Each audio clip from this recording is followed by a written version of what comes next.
जी, अस्सलाम वालेकुम स्टूडेंट्स।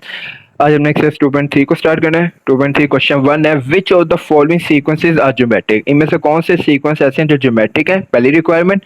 दूसरी रिक्वायरमेंट में कह रहे हैं अगर कोई सीक्वेंस ज्योमेट्रिक है ना तो उसका कॉमन रेशियो भी फाइंड करें। ठीक है, अब इस जो क्वेश्चन 1 में दो न्यू वर्ड्स हैं आपके लिए, एक ज्योमेट्रिक किसे कहते हैं ये हमने देखना है और कॉमन रेशियो किसे कहते हैं ये हमने समझना है। तो एक एग्जाम्पल से समझते हैं। एक एग्जाम्पल मैं आपके सामने रखता हूँ, 2 4 8 सो ऑन। अब रिक्वायरमेंट ये क्या है, ये सीक्वेंस ज्योमेट्रिक है या नहीं। तो इसका चेक करने का तरीका क्या होता है, हम क्या करते हैं फर्स्ट टू वैल्यूज को डिवाइड करते हैं, इसी तरह लास्ट टू वैल्यूज को भी डिवाइड करेंगे। क्या करेंगे, हर दो दो वैल्यूज को आपस में डिवाइड करते जाएंगे। पहली दो वैल्यू कौन सी है, 4 divided by 2 is equal to, क्या आंसर हमारे पास इसका आ जाएगा, 2 आ जाएगा। 2 1 द 2, 2 2 द 4। इसी तरह नेक्स्ट टू वैल्यूज को भी हम डिवाइड करते हैं, 8 divided by 4, 4 1 the 4, 4 2 the 8। Answer कितना आ गया, 2 आ गया। ठीक है, याद रखिएगा जब भी हम मैथ्स में किसी भी सीक्वेंस को डिवाइड करते हैं इस तरह दो वैल्यूज को, तो ये दो वैल्यूज को डिवाइड करने पे जो आंसर आता है इसको नाम देते हैं रेशियो का। सीक्वेंस में जब दो वैल्यूज को ऐसे डिवाइड करते हैं तो ये जो आंसर आता है इसे हम क्या कहते हैं, रेशियो का नाम देते हैं। किसका नाम देते हैं, रेशियो का। ठीक है, अब अगर हमारे किसी भी सीक्वेंस में रेशियो का आंसर सेम आ जाए, अब आपको नजर आ रहा है इन इधर भी 2 आंसर आ रहा है रेशियो का, इधर भी आंसर 2 आ रहा है, तो मैं कह सकता हूं ये कॉमन रेशियो आ रहा है। दोनों में रेशियो का आंसर क्या आ रहा है, कॉमन आ रहा है, कॉमन रेशियो। याद रखिएगा अगर आपके रेशियो का आंसर कॉमन यानी सेम आ रहा ना, तो इस उस सूरत में मैं इस सीक्वेंस को कह दूंगा ये ज्योमेट्रिक है। ठीक है, तो अगर आपके रेशियोज का आंसर क्या आ रहा हो, सेम आ रहा हो यानी कॉमन आ रहा, तो उस सूरत में मैं इस सीक्वेंस को क्या कह दूंगा, ज्योमेट्रिक सीक्वेंस है। तो आज से आपने बात याद रखनी है, हम पहला स्टेप क्या क्या कहेंगे, जल्दी से इसकी समरी बना ले। 2 4 8, अगर मैंने चेक करना हो ये सीक्वेंस ज्योमेट्रिक है या नहीं, तो हम पहला स्टेप ये क्या करेंगे, इनके रेशियो फाइंड क्या करेंगे। रेशियो से मुराद क्या है, हर दो वैल्यूज को डिवाइड करेंगे, पहली दो फिर आखिरी दो। ठीक है, अगर रेशियोज का आंसर कॉमन आ जाए, अगर रेशियोज का आंसर क्या आ जाए, कॉमन आ जाए, यानी कॉमन रेशियो आंसर आ जाए, तो उस सूरत में मैं कह दूंगा ये जो गिवन सीक्वेंस है ये क्या है, हमारे पास ज्योमेट्रिक सीक्वेंस है। ठीक है, और कॉमन रेशियो का जो आंसर आता है ना, इसको हम रिप्रेजेंट करते हैं कैपिटल आर से। ठीक है, कैपिटल का स्मॉल आर से, कैपिटल आर से नहीं स्मॉल आर से। चलें, बेसिक बातें हो गई हैं, अब हम सवालों को स्टार्ट करते हैं। क्वेश्चन 1 एंड दोबारा पढ़ लें, which of the following sequences are geometric. इनमें से कौन से सीक्वेंस ऐसे हैं जो ज्योमेट्रिक है। तो यहाँ तक याद रखिएगा जब भी किसी सीक्वेंस को चेक करने है कि वो ज्योमेट्रिक है या नहीं, आपने क्या करना है, उसका रेशियो फाइंड कर लेनी है, यानी हर दो दो वैल्यूज को डिवाइड कर देना है। ठीक है, सेकंड रिक्वायरमेंट बाद में पढ़ लेते हैं, पहले पार्ट 1 स्टार्ट करें। चलो जी, स्टार्ट करते हैं। अच्छा, एक बात यहाँ मैं कर दूं, आज से आपने बहुत अहम बातें याद रखनी, बच्चे भूल जाते हैं और मिस्टेक करते हैं, फिर साथ सवाल गलत हो जाए। मैंने भी अपने स्टूडेंट लाइफ में फेस किया हुआ है कि ये मिस्टेक हम करते हैं, भूल जाते हैं। वो क्या बात, आपको इतना तो पता है ना कि ये A1 है पहली वैल्यू, इसको फर्स्ट टर्म कहते हैं, ये सेकंड टर्म है, ये थर्ड टर्म है और ये फोर्थ टर्म है। ठीक हो गया, A4 A3 ये। आपने आज से बात याद देख ली है कि हमेशा जब भी आपने रेशियो का आंसर निकालना है ना, तो आपने पहले ऊपर A2 रखना है। अगर मैं A1 और A2 को डिवाइड करना चाहता हूँ ना, तो हमेशा पहले ऊपर A2 आएगा और नीचे A1 आएगा। ठीक है, A2 की वैल्यू क्या है, 2 डिवाइडेड बाय 1। अब इसको इस तरह मैं बच्चों को कहते हैं, याद रखें कि समझिए ये एक बिल्डिंग है, बिल्डिंग में हमेशा ऊपर सेकंड फ्लोर होता है, फिर नीचे फर्स्ट फ्लोर होता है। ऐसा तो नहीं होता ऊपर फर्स्ट फ्लोर होता है नीचे सेकंड फ्लोर होता है, नहीं ऐसा कोई नहीं होता। तो ये याद रखने के रेशियो का जब भी आपने आंसर निकाला है तो ऊपर सेकंड टर्म रखें, नीचे फर्स्ट टर्म। इसी तरह अगर हम नेक्स्ट भी करना चाहें, अगली कौन सी वैल्यू है, A2 और A3, A2 और A3, तो ऊपर किसको रखेंगे, A3 थर्ड फ्लोर ऊपर आएगा, सेकंड फ्लोर नीचे आएगा। ठीक है, रेशियो का आंसर निकालने के लिए जी, 3 ऊपर आ जाएगा और 2 नीचे आ जाएगा। ठीक है, अभी आप कहेंगे सर ये तो हमें नजर आता है बड़ी वैल्यू ऊपर रखते हैं छोटी वैल्यू नीचे, नहीं, बाद में ना कुछ चेंज आ जाएगा, तो किसी वजह से क्या है, तो ये आपने अच्छे से याद रखना है। ठीक है, तो A3 ऊपर आ जाएगा और A2 नीचे आ जाएगा। अब ये 3 डिवाइड बाई 2 ना रफ में कर लेते हैं। चलो जी, 2 1 द 2, 3 में से 2 माइनस के 1, पॉइंट लगा के 0, 2 5 द 10। ठीक हो गया, ये कितना आ गया 1.5 आ गया। इसी तरह अब लास्ट टू वैल्यूज A3 और A4 को डिवाइड करना है, तो क्या करेंगे, A4 को ऊपर लिखेंगे और A3 को नीचे लिखेंगे। जी, A4 की वैल्यू क्या है हमारे पास 4 और A3 की क्या है 3 है। इनको भी यहाँ रफ में डिवाइड कर देते हैं, 4 और 3 बाहर आ जाएगा, 3 1 द 3, माइनस करें 4 में से 3 1, पॉइंट लगा के 0, 3 3 द 9, माइनस किया कितना आ जाएगा 10 में से 9 1, फिर पॉइंट लगा के 0, फिर 3 3 द 9, फिर आपको पता है माइनस करके 1 आ जाएगा, ये तो जी माइनस करके आपको पता है फिर नीचे 1 आ जाएगा, तो 100 ऑन जाता जा रहा है 1.333, ये तो रिकरिंग डेसिमल फ्रैक्शन है। अगर नहीं भी आप कोई मसला नहीं, तो इसका मतलब ये जो इसका आंसर आ रहा है 4/3 का क्या आ रहा है हमारे पास 1.333 सो ऑन जाता जा रहा है। ठीक हो गया जी। अब जरा देखें इन सब में रेशो का आंसर क्या आपके पास आ रहा है, इन सब में हमारे पास रेशो का आंसर क्या आ रहा है, यहाँ तो सॉरी मैं लिख नहीं सका, 2 आ रहा है रेशो का आंसर, यहाँ रेशो का आंसर क्या आ रहा है 1.5 आ रहा है, और यहाँ रेशो का आंसर क्या आ रहा है 1.33। यूं आपने डब्बे बना लेने हैं ताकि आपको पता चल जाए मेरा मेन फोकस यूं बॉक्स की तरफ है। अब इन बॉक्स को सिर्फ देखिए, इन बॉक्स को अगर मैं देखूं सब में रेशो का आंसर सेम नहीं आ रहा, तो अगर रेशो का आंसर ऐसे सेम ना आए तो मैं एक लाइन लिखूंगा as ratio is not same. हमारे पास रेशियो का आंसर सेम नहीं आया, सो गिवन सीक्वेंस, जो गिवन सीक्वेंस है वो क्या है, इज नॉट ज्योमेट्रिक, वो हमारे पास ज्योमेट्रिक नहीं है, इज नॉट ज्योमेट्रिक। ठीक हो गया। अब सेकंड रिक्वायरमेंट ये आपसे कह रही थी कि अगर कोई सीक्वेंस ज्योमेट्रिक है, अब हमारा पार्ट 1 ज्योमेट्रिक आया ही नहीं है, तो अगर होता तो देन फाइंड कॉमन रेशियो, तो आपने इसमें से कॉमन रेशियो भी मुझे बताना था। अब इसमें कॉमन रेशियो आया नहीं, इनमें सब रेशियो का आंसर क्या आ रहा है, डिफरेंट आ रहा है, तो इसमें मैं बता ही नहीं सकता कि कॉमन रेशियो क्या आ रही है। ठीक है, तो यहाँ हम सेकंड रिक्वायरमेंट को कर ही नहीं सकते क्योंकि सीक्वेंस ज्योमेट्रिक नहीं है। कोई सीक्वेंस ज्योमेट्रिक होता ही कब है, जब उसमें कॉमन रेशियो आ रही है। अब नेक्स्ट, इसमें भी पहली रिक्वायरमेंट यही है कि ये चेक करने सीक्वेंस ज्योमेट्रिक है नहीं, हम क्या करेंगे हर दो वैल्यू को डिवाइड करेंगे यानी रेशियो फाइंड करेंगे। उसके लिए जरूरी है आप ऊपर लिखें ये A1 है, ये A2 है। इसकी अहमियत का अंदाजा ना आपको पार्ट 4 से होगा, जब मैं उधर पहुंचूंगा फिर आपको पता चलेगा सर किस वजह से कह रहे हैं जी। अब इसमें हमने क्या करना है, हर दो वैल्यू को डिवाइड करनी है, रेशियो निकालना है। क्या तरीका होता है, अगर फर्स्ट 2 वैल्यू को डिवाइड करना है, बिल्डिंग में पहले सेकंड फ्लोर ऊपर होता है, फिर नीचे फर्स्ट फ्लोर होगा। सेकंड फ्लोर की वैल्यू क्या है 100 डिवाइडेड बाय 10 जी। इसको सॉल्व करने 1 0 से कैंसिल, ये कितना आएगा 10 डिवाइडेड बाय 1 10। इसको मैं बॉक्स में लिख लेता हूँ ताकि मुझे याद है ये मेरी इंपॉर्टेंट वैल्यू है, बस मैंने अब इससे देखना है, बाकी अब ये रेलिवेंट नहीं रहे। अब इसके बाद नेक्स्ट 2 वैल्यू कौन सी है, A2 और A3। नीचे ऐसे करते हैं, अच्छी प्रेजेंटेशन ये मुझे लग रही है जी। A3 ऊपर आएगा और A2 नीचे आएगा जी। A3 की वैल्यू क्या है 1000 और इसकी 100 है जी। 1000 डिवाइडेड बाय 100 जी। 1 0 से कैंसर, और ये 10 प्लेस और 10 प्लेस से कैंसर, तो इसका आंसर कितना आ जाएगा 10 आ जाएगा। ठीक होगा, इसको भी मैं बॉक्स में लिख लेता हूँ। अब जब देखें दोनों में ही रेशियो का, ये जो बॉक्स में आंसर है ये किसको शो कर, रेशियो को। दोनों ही बॉक्स में रेशियो का आंसर क्या आ रहा है, सेम आ रहा है, तो एक लाइन लिखेंगे S ratio is same. Ratio क्या आ गया हमारे पास, सेम आ गई,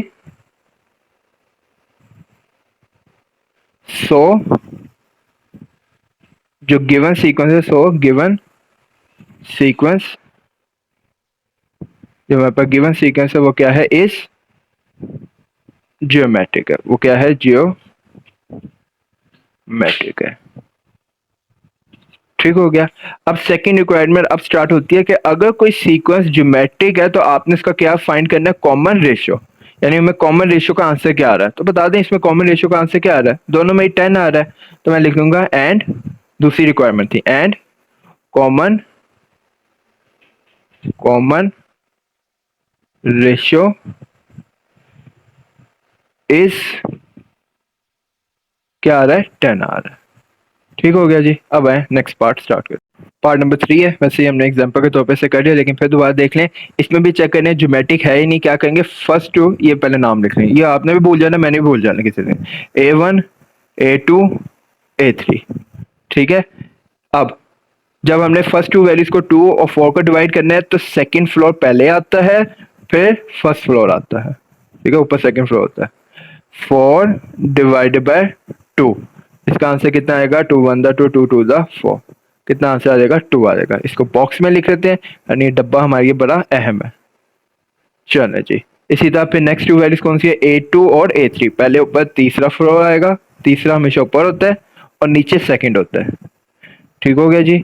A3 की वैल्यू क्या है, बराए मेहरबानी, 8 और 8 है, 8 और A2 की 4, इसमें भी 4 1 4 4 2 8, आंसर कितना आ गया, 2 आ गया।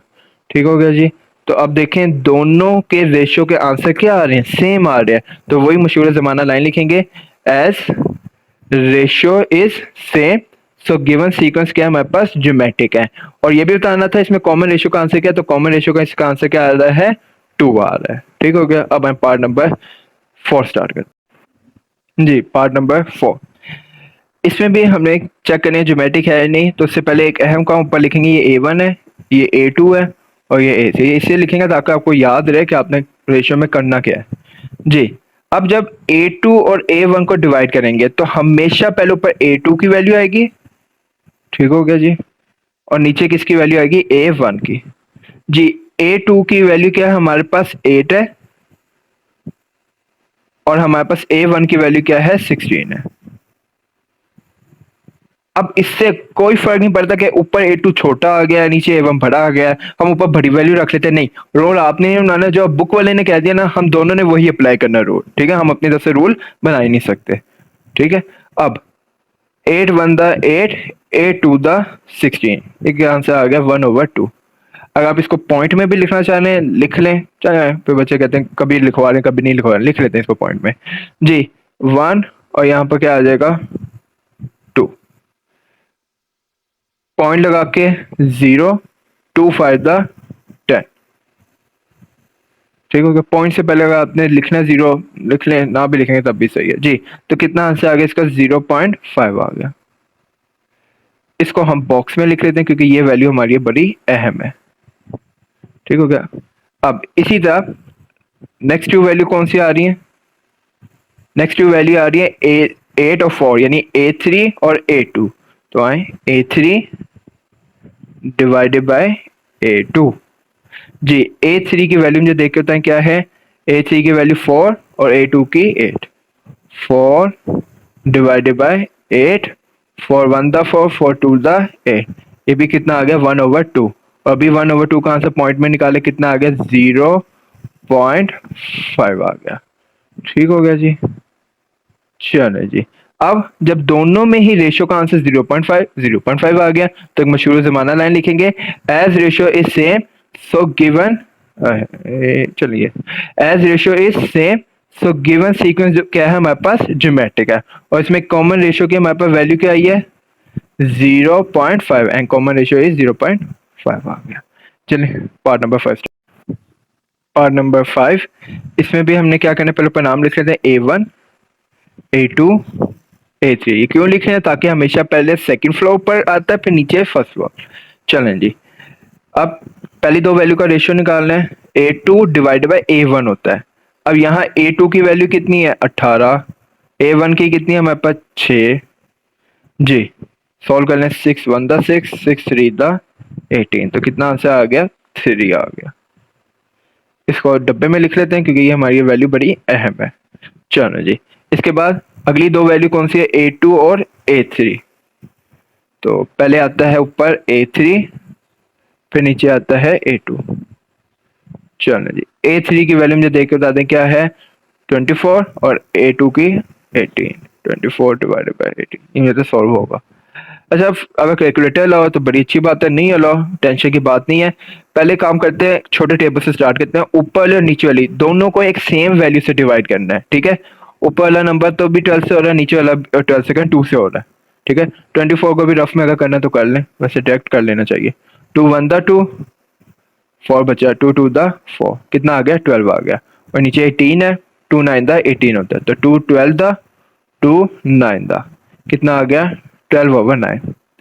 अब जब फिर सोचेंगे दोनों ऊपर वाला नीचे वाला नंबर 2 से हो रहा है, 12 तो हो रहा है लेकिन 9 नहीं हो रहा, फिर इसके बाद किससे सोचेंगे 3 से। हाँ, ऊपर वाला नंबर 3 से हो रहा है, नीचे वाला भी हो रहा है, 3 4 द 12, 3 3 द 9, 4/3।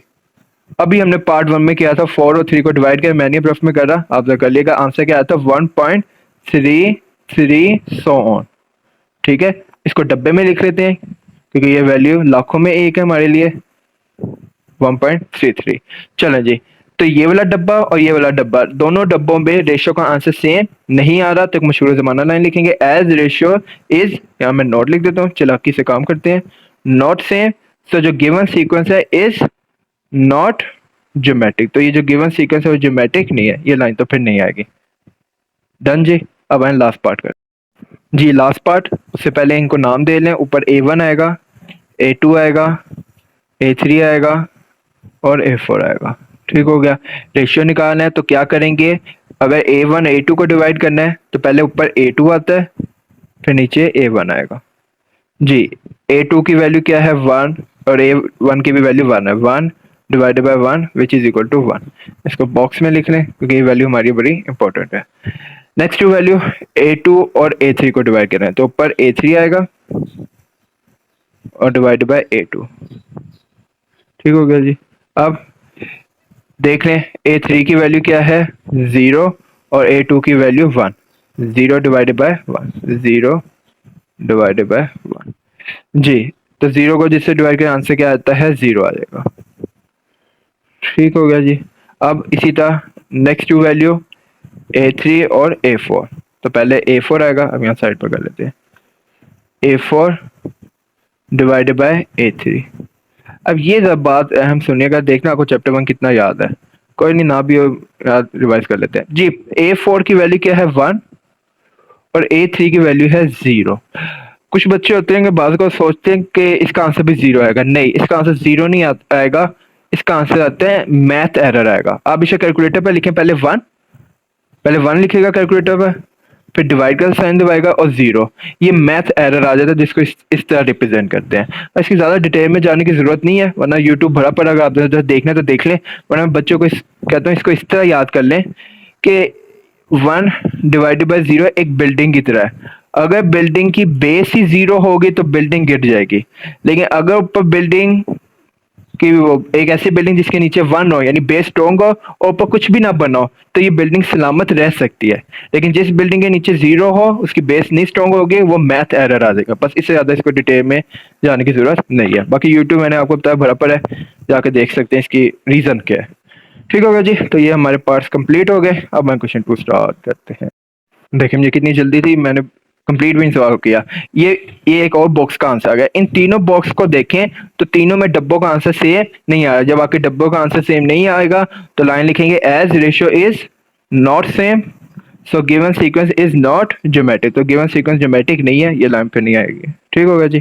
सेकंड क्वेश्चन जी, क्वेश्चन 2 स्टार्ट करते हैं। क्वेश्चन 2 में क्या कह रहा है, find the general term. General term निकालें किसकी, ऑफ फॉलोइंग ज्योमेट्रिक सीक्वेंसेस।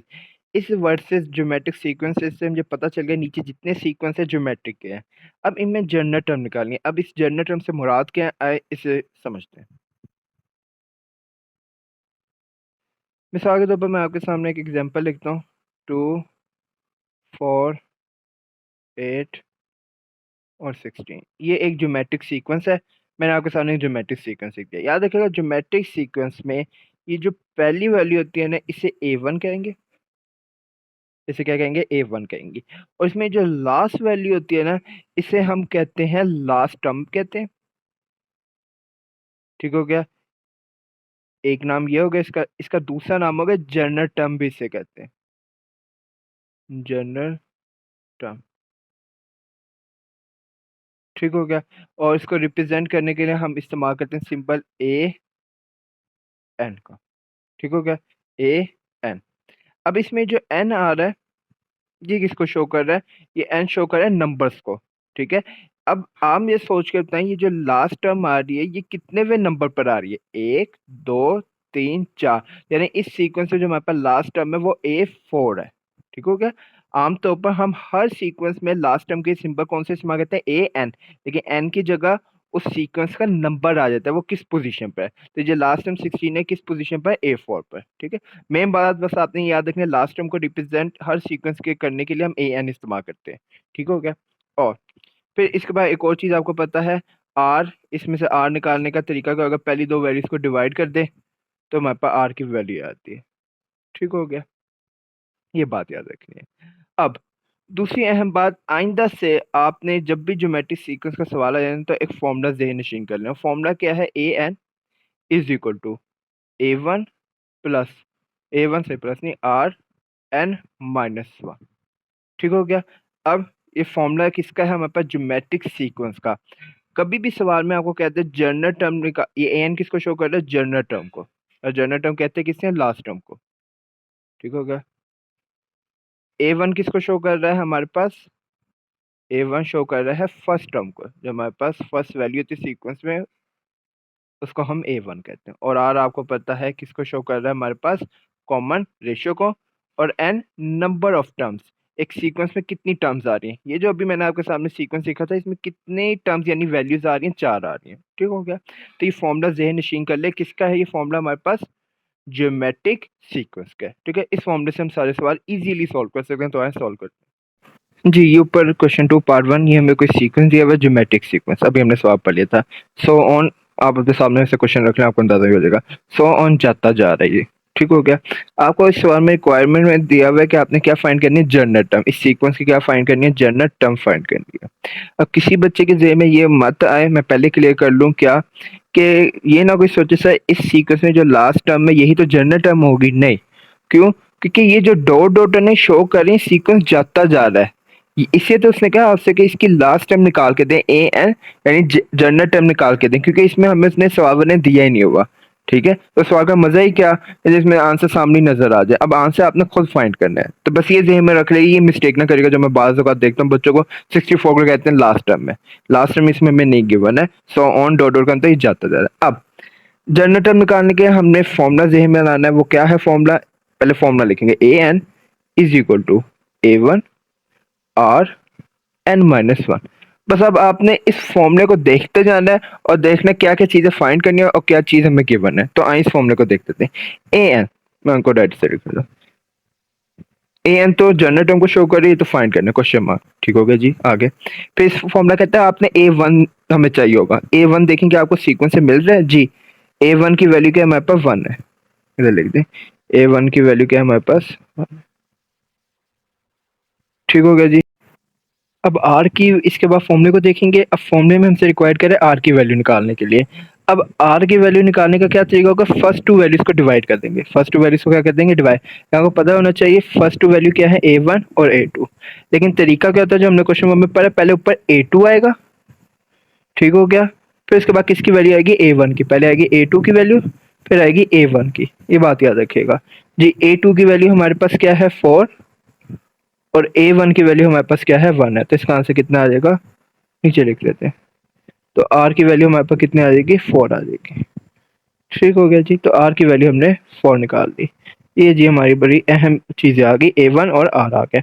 अब मैं सॉल्व कर दी। और जी सीक्वेंस का क्या चाहिए आपको, N चाहिए। अब देखिए N शो मैंने आपको बताया था करता है कि एक सीक्वेंस से कितनी वैल्यूज आ रही है। अब डॉट डॉट का मतलब तो जाता जा रहा है, मुझे नहीं पता इसमें कितनी वैल्यूज आ रही है, मेरी मजबूरी है N मुझे फॉर्मूले से मैं कह दूंगा भाई मुझे नहीं गिवन है, माफी दो, इधर मैं कुछ भी नहीं कर सकता, बस मैं तो ये डाटा दे सकता था। ठीक है। अब ये डाटा को हम क्या करते हैं, फॉर्मूले में पुट कर लेते हैं। ठीक हो गया। फॉर्मूले में पहले अब AN तो हमने फाइंड करना है, ये वैसे आ जाएगा जी। फिर उसके बाद फॉर्मूला कहता है A1 की वैल्यू पुट करो। A1 की वैल्यू आपने क्या निकाल ली है, 1 निकाल ली। फिर उसके बाद क्या आता है, R की वैल्यू। R की वैल्यू क्या आई है, हमारे पास 4 आई है। ठीक हो गया। R के ऊपर पावर क्या आ रही है, N-1, जो कि वैसे आ रही है। ठीक हो गया जी। 1 से तो जो भी नंबर मल्टीप्लाई होता है वो नंबर वैसे ही आ जाता है। तो AN किसके बराबर आ गया, 4N-1 के। नेक्स्ट पार्ट स्टार्ट करते हैं। ये रिक्वायरमेंट भी आप खुद कर सकते हैं। इससे से जनरल टर्म निकालनी है तो सबसे आसान तरीका होता है कि पहले आप ना फॉर्मूला लिख लें। मुझे कैसे पता चला कि यहाँ पर ज्योमेट्रिक सीक्वेंस का फॉर्मूला रख दिया, क्योंकि सवाल में बताया हुआ सीक्वेंस एक ज्योमेट्रिक है। अब फॉर्मूले को देखते जाएं और चीज़ें लिखते जाएं। ए एन तो आपने क्या करना है, फाइंड करना है, उसके आगे क्वेश्चन मार्क आ जाएगा। ए वन की आपको वैल्यू क्या गिवन है जी, ए वन की हमारे पास क्या वैल्यू सीक्वेंस में 6 है। अब क्या फाइंड करेंगे, आर फाइंड करेंगे। और आर को फाइंड करने का क्या तरीका होता है, फर्स्ट टू वैल्यूज को डिवाइड कर दे। लेकिन क्या तरीका होता है, ये ए वन है, ये ए टू है। पहले ए टू की वैल्यू आएगी जो कि 12 है, फिर नीचे आएगी ए सिक्स की। पहले ए टू फिर ए वन। ए टू है 12 डिवाइडेड बाय, फिर नीचे आता है ए वन। इसका आंसर कितना आ जाएगा, 2 आ जाएगा।